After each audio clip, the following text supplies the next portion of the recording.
bosse dans les jardins, on bosse dans les forêts, dans les arbres, et puis le soir on rentre, on vit dans la forêt, on a de la chance, on est isolé. Et certaines fois je passe la journée dans mon atelier qui est au fond du jardin à faire des créations. Et c'est super détente quoi.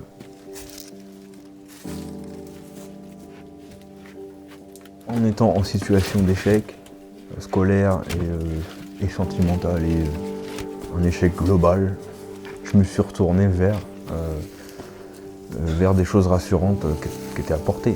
Donc j'ai la chance quand même d'être né dans un environnement et d'avoir grandi dans un environnement. Là on est des privilégiés quoi.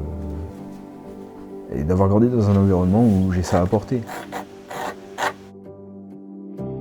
Ce que je fais, je le fais que par moi-même en autodidacte, et c'est très bien. Je fais mon objet et puis voilà quoi.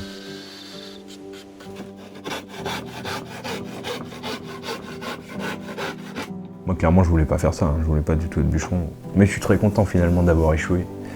Même si t'as tout échoué d'ailleurs, c'est génial d'échouer en fait. Parce que moi j'ai une somme d'échecs assez énorme. Je me trompe, je rate et puis j'apprends. Voilà. C'est pas facile, c'est pas drôle, mais c'est nécessaire, c'est vraiment la grande école. Si j'avais pas eu ces échecs-là, je serais pas là où je suis et je suis assez contente là où je suis. Donc, plein de fois, j'ai des gens qui travaillent avec moi, des clients ou autres. On va travailler et on va aller faire des arbres où il y a des épines. Et ils me disent, mais vous mettez pas de gants, les épines elles piquent et tout. Et il y a une façon de prendre une branche où il y a des épines.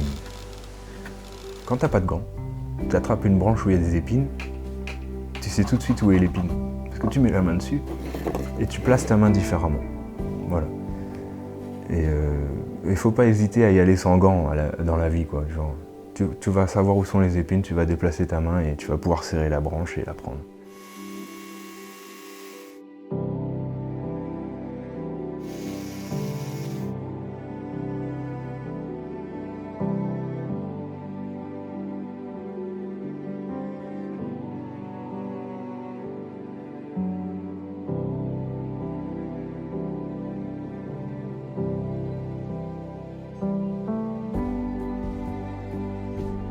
Les rêves, ouais, c'est à double tranchant les rêves quoi.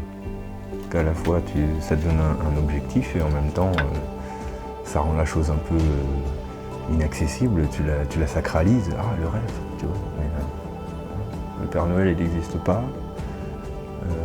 Papa et maman ils sont pas forcément super amoureux.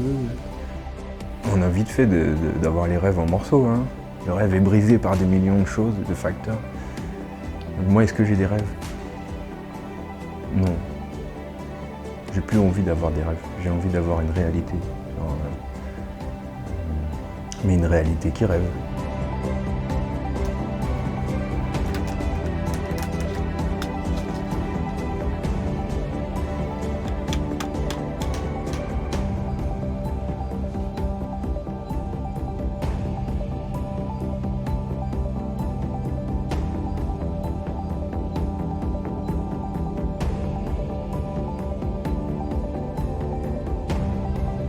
D'où vient l'inspiration? C'est ça qui est bon, c'est que ça sort d'une dimension sur laquelle on n'a pas de maîtrise.